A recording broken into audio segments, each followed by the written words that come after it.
Hello, guys. Welcome to the Blaugrana Way to a preview of the quarterfinal in Champions League.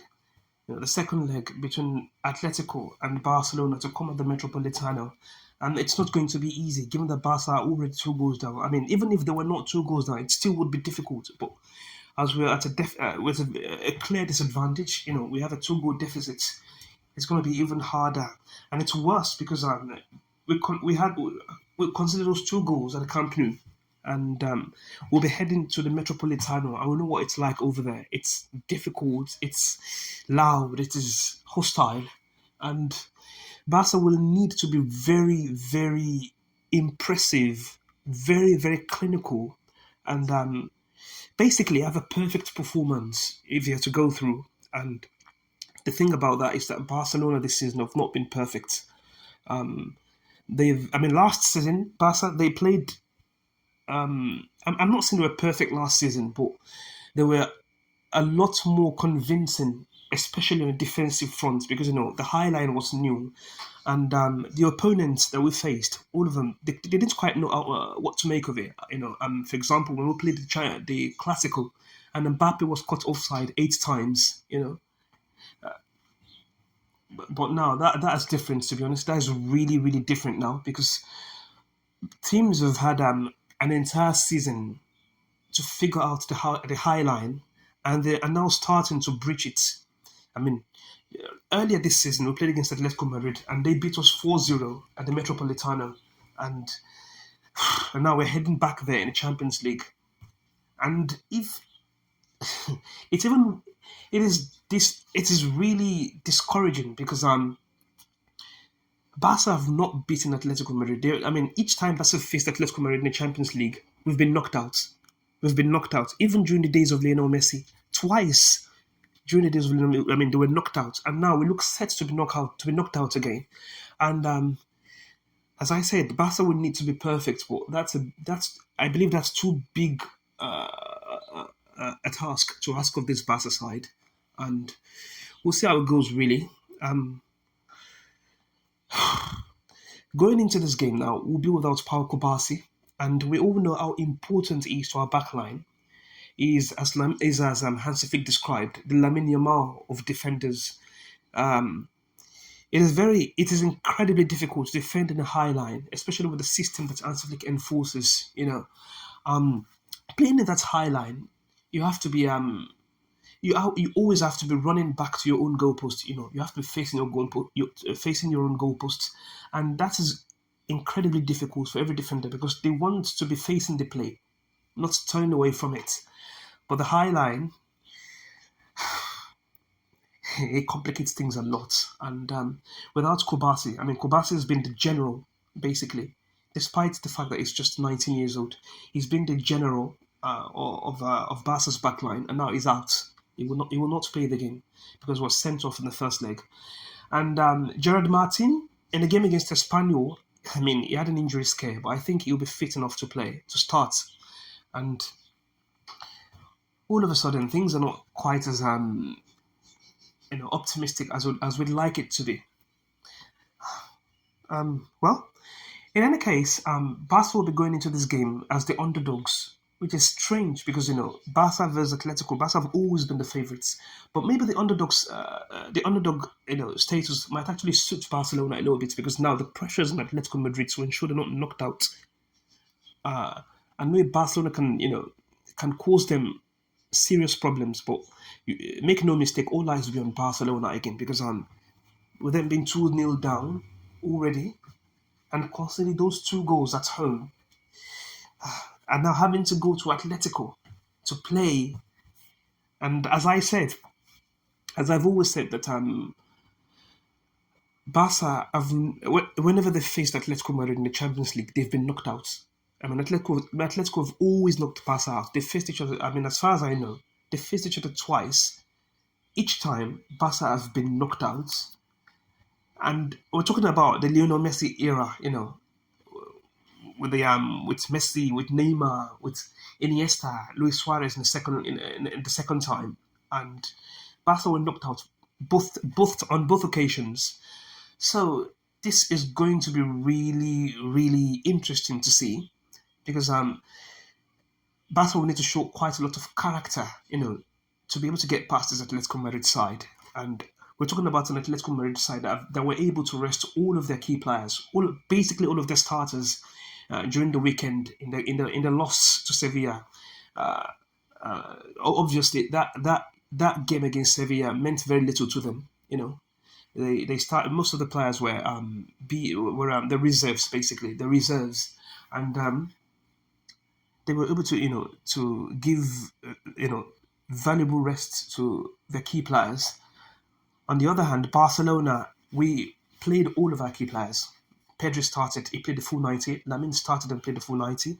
Um, Obviously, Gerard Martin started and he injured himself, but I think he'll be fit to play tomorrow. And others, basically, I mean, I'm still looking at. I'm still wondering why Hansi Flick, opted to keep Pedri and Lamin for the entire 90. I would have liked Rooney Badaji to start, to give Lamin a bit of rest, and I would have liked that Pedri didn't play the full 90 because what if they'd gotten injured? Well, they're not injured now, but they could have been rested. They could have had just that I mean that I mean you could have had just that extra bit of rest. Maybe that could be the difference between us going through and getting knocked out. Maybe that could be the difference between those two players in particular having world class displays against Atletico Madrid or struggling. And we all know how difficult it is to play at Atletico Madrid, to play at the Metropolitano. I mean, we know how aggressive their players are. We know how explosive the fans are in the stadium. The noise level is incredible. It's a very hostile place to go to, and they will be behind. They will be behind the team, cheering them on, and making it really really difficult for Barcelona. So I think that Pedri and Lamine should have probably not played the 90 minutes against Espanyol, and even as Hansi Flick played them, we still struggled and the owners were still on Lamin to create, to basically drag Barca over the line in the end. Well, now Atletico Madrid were able to rest all of their key players. They were able to rest Anton Griezmann, Julian Alvarez, Ademola Lookman, Llorente, Koke. These players, all of them, they were rested. They did not. I mean, Ademola Lookman played a few minutes against Sevilla, and I thought, yeah, Baena and Soloth also played. And Musso obviously played 90 minutes, but their key players were rested, and they'll be raring to go in the Champions League in front of their own fans to show that they can actually progress once more, to face the winner between Sporting and Arsenal. Then there's an opportunity to get to the final yet again, and they will be eager to grab this opportunity once more, to knock Barca out for the third time in a row in the Champions League. And well, we'll see how it goes. Really, I still believe that Barca, they're not out yet because obviously Barca are never out of any. I mean, even if they're 2-0 down, 2-0 down to Atletico and are heading to the Metropolitano, they're never truly out of it. But it's going to be really difficult, and they're going to have to show quite a lot of character. And without Rafinha too, without Rafinha, it's difficult because now Rafinha is out with injury, and we all know what it gives Barcelona. The leadership, the quality, the mentality. What it does for the team, what it gives Barcelona as a whole, and the fact is that when he's on the pitch, he makes us better. And now we won't have him. We'll have Rashford, and I think that Hans Flick will go for Rashford to try to replace Rafinha. And I'm already panicking a little bit because Rashford, he missed quite a lot of chances in the first leg.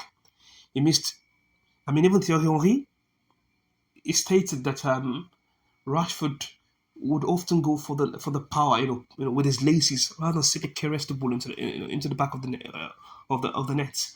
Well, I mean, we need him to have a big performance if it's to progress, not just offensively but defensively too, because we know that it doesn't really track back. He's going to have to do that now because at the Metropolitano, Atletico Madrid will surely attack Barcelona, and Cancelo, and I believe Cancelo will start left back, so it will need quite a lot of help from Rashford. So Rashford can't coast. He can't simply coast. He has to contribute on both ends. And Frankie De Jong is back, and that's a positive for Barcelona. Because without him, Pedri has had to do far too much. Obviously, we know how important Pedri is when it comes to winning the ball back. But when it comes to dictating play, he's incredible at it. But Frankie, he needs help. He needs help, and Frankie is the kind of player that gives him, that helps him with a build up, with the on ball stuff, with possession, and controlling the game, controlling the tempo, and beating the press.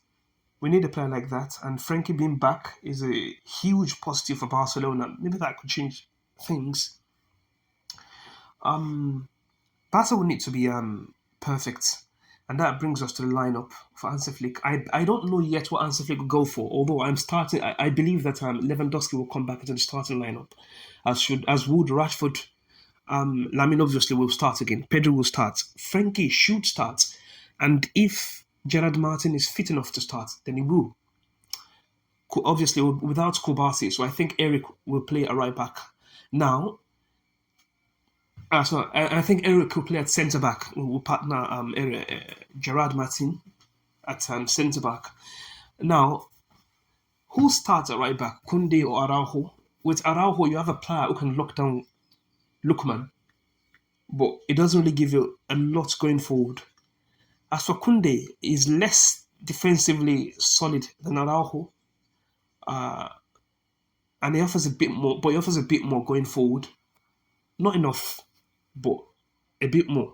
Not enough for what Lamine would need. Because, if Lamine starts on the right, Atletico Madrid will do what they've always done. They will cage him. They'll try to isolate him from play, from his players, trying to cut off his passing options, to make things really, really difficult for him. They're going to triple team him, kick him, foul him, because that's the only way to limit players like that.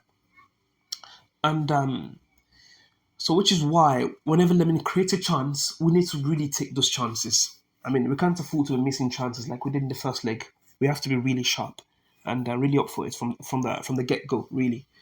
And I think Hansi Flick will start Cancelo on the left and Frankie Pedri in midfield, Gavi or Olmo as centre attacking midfielder. But it could also opt for Fermin because because we all know that Atletico Madrid will make it really, really, they will make it a really, end to end kind of football, and Fermin thrives more. It thrives better, in that kind of game than say Dani Olmo, for example. Lamine and most likely Rashford on the wings and Lewandowski up top. If I were Hansi Flick though, I would start Balde. I know that Balde he has issues with his final ball in the final third, but the thing is, he gives us so much defensively. He gives us a lot in build up. He's a very press resistant player, and he has the pace, the athleticism to basically get out of jail, basically. And even when the high line is breached, he has the pace to catch up with some of Atletico's fastest runners, like Simeone, for example, Giuliano Simeone. Like and he can definitely, he's been asked. I mean, we know that Hansi Flick depends on him to morale the left flank all on his own because he has the athleticism to do it. I mean, it's difficult sometimes. The opponents will get the better of him, but he still tries. I mean, when he gives us so much defensively, and I think Balde should start. And it's not like he's horrible going forward. He's good going forward. It's just that his final ball in the final third, those crosses, for example, they're usually subpar. So there's that. I would actually think about starting Cancelo at right back because we're going to need to attack them. And Cancelo with his attacking, abilities, his offensive abilities, he can help Lamine Yamal when Atletico, double team or triple team him, And yeah, I know that will leave us vulnerable in defense, but we need to. I mean, we're always going to concede anyway. So I think we should simply go out to attack and score goals, to score as many as possible. And I think playing Cancelo at right back, it makes our attacking a lot more fluid. especially if he's having to, to partner with Lamine. And I would actually not start Rashford on the left. I'd prefer to go with Firmin over there, and then with Olmo in the center attacking midfield.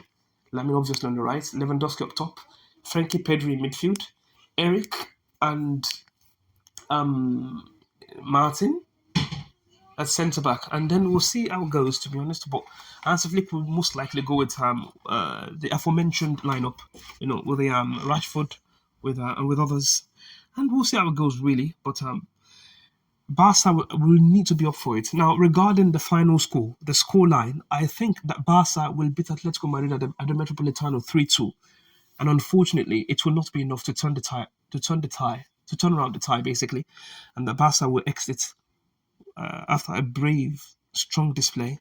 But with the way Barca play, we're all hoping they tend to get really it's going to be really difficult for them to keep a clean sheet. It's going to be really difficult for them to keep Atletico out, especially with the attackers that Atletico Madrid have.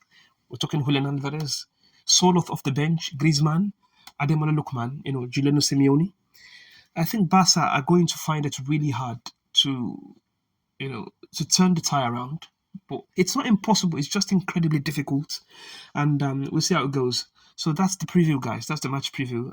So I'll see you tomorrow for the match review. So I'll see you then, and goodbye.